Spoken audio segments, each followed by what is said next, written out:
Ray, I mentioned earlier the idea, and maybe I was overstating the case, but I'm curious. When you look at his face and the intensity, I thought of Sonny Liston. That's the name that came to mind. That's a good example. Total concentration, total focus. All right, heading in now, right behind him, Phil Benedict.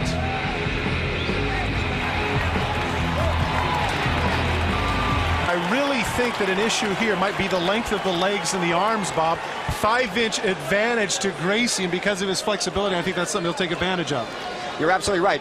One of the things you watch with the Gracies, they make maximum utilization of their legs. They use them equally with their hands.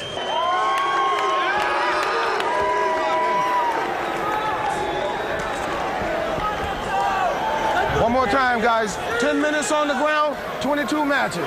22 minutes for the match. Any questions? Back there, please. Back in your corner, please.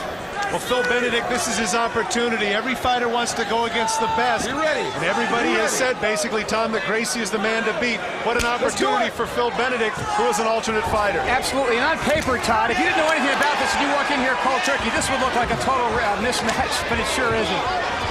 Well, you can bet that Phil Benedict wants this. You know, he's a grappler. This is what he wants. As you can see before the match, Phil Benedict was what I said before in the beginning of the match.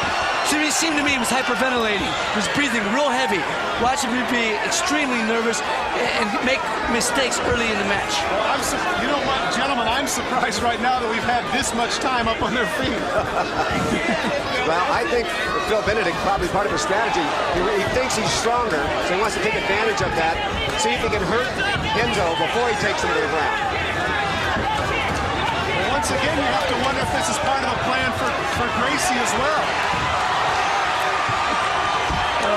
Now you see the use of the legs on the takedown. You did see the use of the leg. He took that left leg, took advantage of him. Now this is Renzo Gracie's area. He's underwater now. This is where Benedict has to be careful because he's giving up his throat. And so many times the hits to the back of the head when you're on the bottom are actually more of a problem to yourself because of your knuckles than they are to somebody else, Bob. You're absolutely right. Now Renzo Gracie has got Phil Benedict in the mount position. It's a very powerful position to win from. You've got lots of opportunities for arm locks, chokes, neck cranks.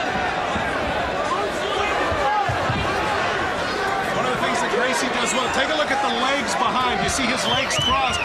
That's the reason why Benedict cannot get out. Exactly. And that's the point with Brazilian Jiu-Jitsu. They make use of their entire body. Benedict has got to get out from this position. And you notice he's not using his legs. Right. Meaning Phil Benedict. Well, once again, the energy for Phil Benedict has to be in defense, Tom. Absolutely, absolutely. And this is the position that Gracie just lives for, like this. And Benedict has got to lose those legs to get out of this predicament, or he's just going to be cannon for. There you go. That's it. It's all over.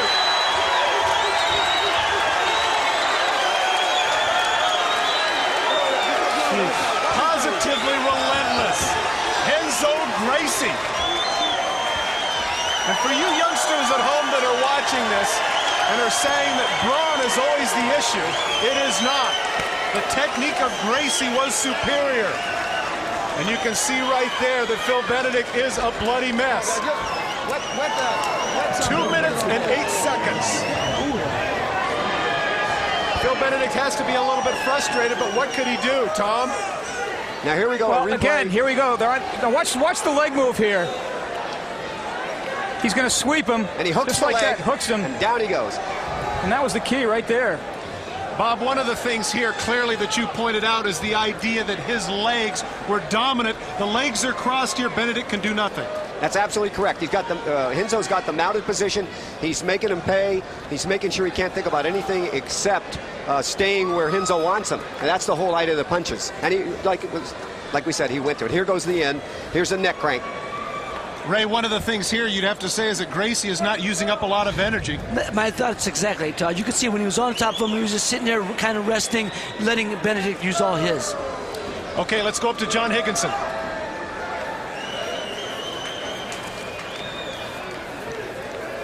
Ladies and gentlemen, the winner of the semifinals in the grappling division with a time of 2 minutes and 8 seconds, winning by submission, Renzo Gracie.